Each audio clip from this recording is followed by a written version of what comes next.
Assalamualaikum warahmatullahi wabarakatuh. Saya Nur Husni Nabila Rashidi akan membentangkan tajuk kebebasan hak bersuara di alam cyber. First, kita pergi pada pengenalan. Okey, kebebasan mengeluarkan pendapat atau freedom of expression sentiasa menjadi pendebatan penting apabila dibangkitkan persoalan berhubung bentuk tuntutan kebebasan yang diperlukan bagi kesejahteraan manusia. Seterusnya, kebebasan mengeluarkan pendapat adalah salah satu hak asas dalam pemerintahan yang mengamalkan sistem demokrasi. Seperti kita Malaysia mengamalkan pemerintahan demokrasi. Okey, kebebasan bersuara adalah hak seseorang menyampaikan maklumat, khususnya melalui mana-mana media-media tanpa perlu terikat dengan batasan undang-undang negara. Dan kebebasan bersuara juga dapat mengeluarkan pendapat sangat diraikan di media sosial.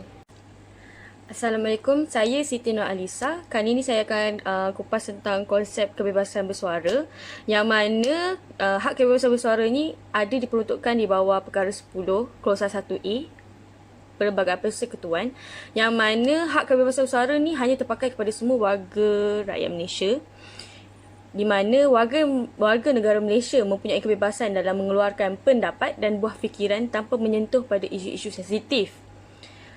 Jadi kebebasan bersuara ni bukanlah sesuatu yang mutlak. Kebebasan tersebut ada sekatan sekiranya menjejaskan kepentingan keselamatan atau ketenteraman awam. Jadi merujuk kepada Akta Komunikasi dan Multimedia 1998, Seksyen 3 Klausa 3, seperti yang mana kita dah tahu sebelum ni, tiada apa-apa jua dalam akta ini boleh ditafsirkan sebagai membenarkan penapisan internet. Jadi berkenaan tentang Seksyen 3 Klausa 3 Akta Komunikasi dan Multimedia ni, menunjukkan bahawa kerajaan menjanjikan tiada penapisan internet dari segi penyebaran maklumat, apa semua memang akan berkongsi dengan rakyat Malaysia. Tapi ikutkan penapisan internet ni sebenarnya perlulah ada sekatan, yang mana kita akan tengok pada slide yang seterusnya. Seterusnya, saya akan menerangkan tentang slide Akta Komunikasi dan Multimedia 1998, yang mana Akta Komunikasi dan Multimedia 1998 ni merupakan akta utama yang mana tidak boleh berdiri dengan sendiri tetapi dibaca bersama dengan akta-akta lain. Kemudian, akta ini juga digubal dengan tujuan untuk mengawal selia industri komunikasi dan multimedia yang menjurus ke arah pencantuman dan perkara-perkara yang bersampingan dengannya. Seterusnya, antara matlamat akta ini adalah untuk mewujudkan kuasa dan fungsi bagi Suruhanjaya Komunikasi dan Multimedia Malaysia, iaitu menjamin keselamatan maklumat dan kebolehpercayaan dan keutuhan rangkaian tercapai. Dalam mengawal penyalahgunaan media sosial, akta ini telah memperuntukkan larangan atau sekatan kepada pemberi perkhidmatan aplikasi kandungan dan juga pengguna perkhidmatan, seperti larangan terhadap pemberian kandungan jelik di bawah Seksyen 211 dan larangan penggunaan tidak wajar kemudahan rangkaian atau perkhidmatan rangkaian di bawah Seksyen 233.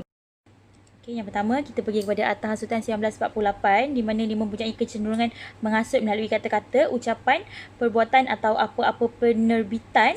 Okey, seterusnya kita pergi kepada Akta Mesin Cetak dan Penerbitan 1984, di mana dia bertujuan untuk mengawal kegiatan percetakan dan penerbitan, termasuk semua elektronik yang mengeluarkan informasi secara atas talian.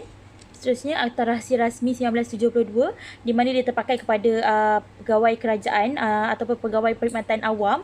Dia tidak boleh membocorkan rahsia kerajaan kepada orang luar ataupun sesiapa sahaja.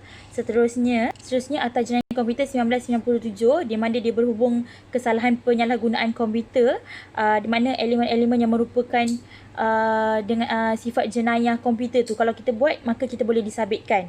Seterusnya, Akta Fitnah 1957, untuk mengawal maklumat-maklumat yang dianggap palsu yang boleh mencederakan ataupun menjatuhkan kredibiliti seseorang.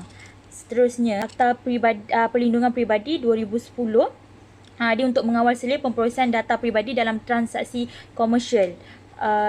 Sekiranya jadi ini adalah untuk menjaga data peribadi seseorang dan tanpa membocorkan penggunaan data seseorang. Okey, seterusnya kita pergi pada kepentingan kebebasan bersuara di alam cyber. Yang pertama, kita membolehkan penyataan kebenaran. Maksudnya kita boleh mengeluarkan, menyatakan sesuatu kebenaran, iaitu pandangan dibenarkan untuk bersaing di halayak umum untuk membolehkan kebenaran ditentukan.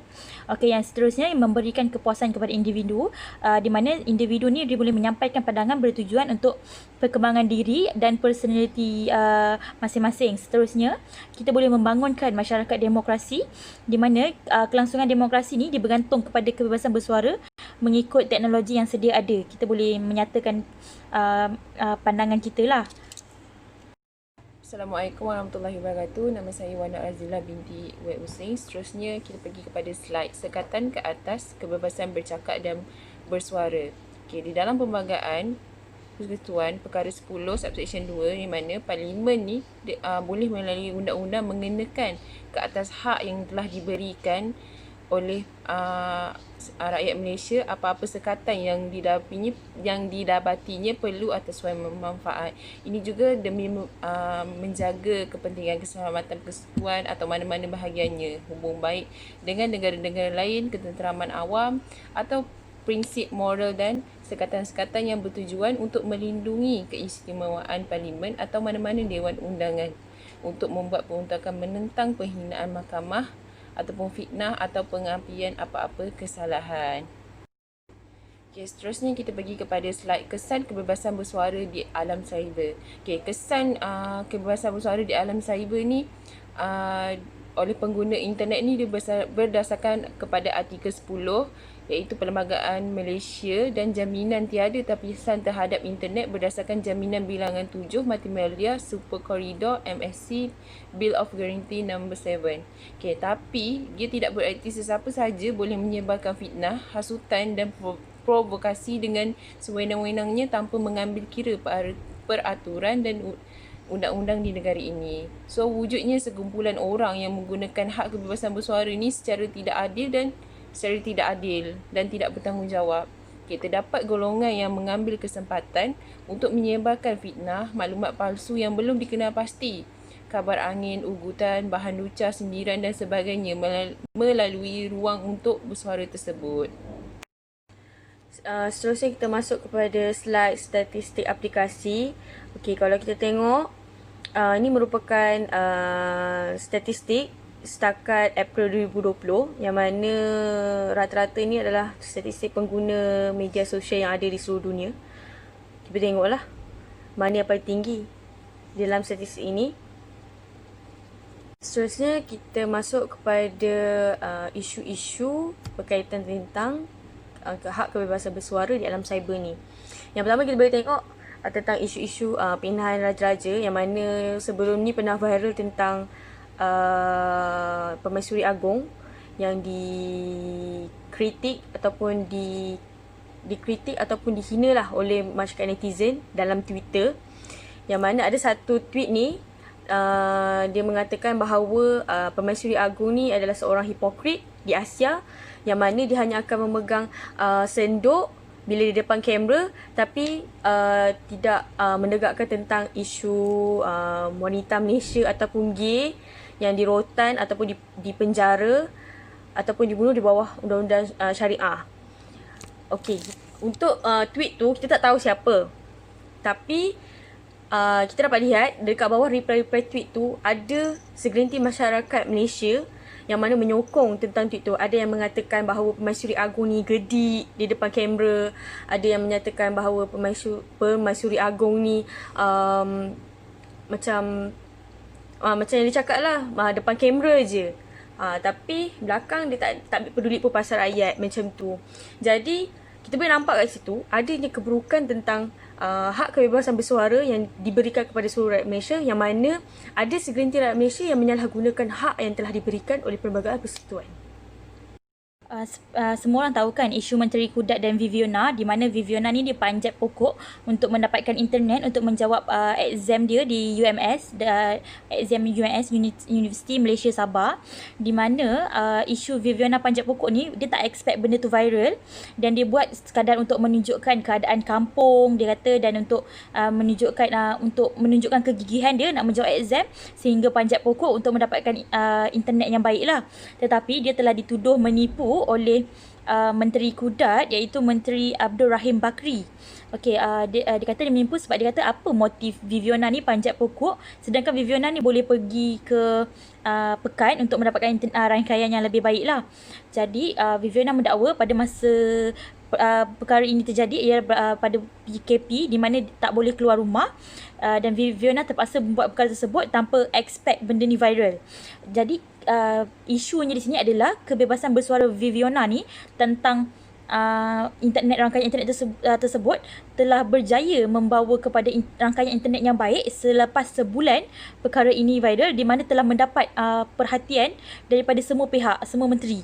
Jadi jadi kebaikannya adalah disebabkan bersuaranya Viviana ni, sebulan kemudian rangkaian internet bertambah baik dekat tempat Viviana ni, dekat perkampungan Sabah tersebut. Okay, seterusnya kita pergi kepada isu dokumentari Al Jazeera, yang mana dalam isu ni Al Jazeera ni telah membuat liputan yang besar-besaran yang memang jelas bahawa dia telah membuat laporan yang menipu dan memburuk-burukkan nama Malaysia, seolah-olah mereka ni menghalalkan sedikit pendatang haram tanpa izin yang sedang parah di Malaysia ni. So dalam isu ni dia telah memberikan satu hasutan kepada migran-migran yang lain untuk menyatakan benda yang buruk lah, apa yang berlaku dekat Malaysia ni. So dalam isu ni satu persoalan yang timbul, siapa yang menjadi mastermind yang menyalurkan segala maklumat dan mengatur segalanya dalam penggambaran Al Jazeera ni? Adakah rakyat tempatan? Okey, isu yang terakhir adalah isu Sajad. Muhammad Sajad, ataupun lebih famous dikenali sebagai Nur Sajad di akaun Instagram dia. Dia seorang berjantina lelaki yang berubah menjadi seorang perempuan. Baru-baru ni isu yang dibangkitkan adalah dia pergi umrah bersama keluarga dan rakan pondan yang lain. Perkara yang dilakukan ni memalukan dan menentang hukum syarak sebagai seorang Islam lah, seperti kita tahu.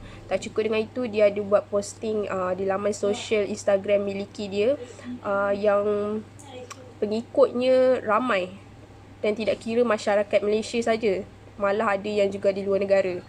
Apa yang dilakukan oleh Sajad ini adalah terdapat apa yang dilakukan oleh Sajad ni, ada juga golongan yang menyokong dan ada juga golongan yang menentang. Seperti yang menentang kita tahulah, yang tahu bahawa yang dilakukan ini adalah tak bagus. Tapi yang menyokong ni, contoh dia golongan LGBT sama sepertinya, ataupun liberal yang berfikiran terbuka ataupun open-minded, yang dikatakan golongan seperti mereka ni menuntut hak mereka, bersuara bagi hak golongan mereka. Selain tu juga, isu posting yang dilakukan di laman Instagramnya yang tidak senonoh, seksi, menjolok mata lah, senang cerita. Dengan cara spread posting ni di laman sosial ni mendorong orang yang ada naluri seperti Nur Sajad ni lebih membobak ke arah ingin menjadi macam dia. Jadi seolah perkara ini orang tutup mata dan jadi halal sebab tak ada tindakan langsung sampai ke hari ni. Tak ada natijah dekat mana. Jelas yang hak kebebasan yang dilakukan oleh Sajad ini menyumbang kemudaratan dan bertentangan dengan Islam. Kesimpulan dia secara keseluruhan, kebebasan bersuara dan mengeluarkan pendapat adalah hak yang dijamin oleh Perlembagaan Persekutuan dan Hak ini boleh disekat hanya sekiranya dibenarkan oleh Perlembagaan Persetujuan itu sendiri. Maka pendekatan kita dalam menghadapi cabaran media sosial mestilah menjurus kepada mendukung kebebasan bersuara dan mengeluarkan pendapat. Undang-undang hanya wajar diguna pakai dalam keadaan-keadaan yang istimewa. Sekatan yang dikenakan mestilah munasabah dan berkadar. Ia mesti ditentukan dengan tepat dan jelas tanpa ruang untuk mengaplikasi sekatan tersebut secara arbitrari dan terpilih. Had kebebasan bersuara tidak wajar diletakkan pada tahap yang terlalu rendah. Undang-undang tidak wajar digunakan setiap kali ada orang berasa tersinggung dengan kata-kata orang lain.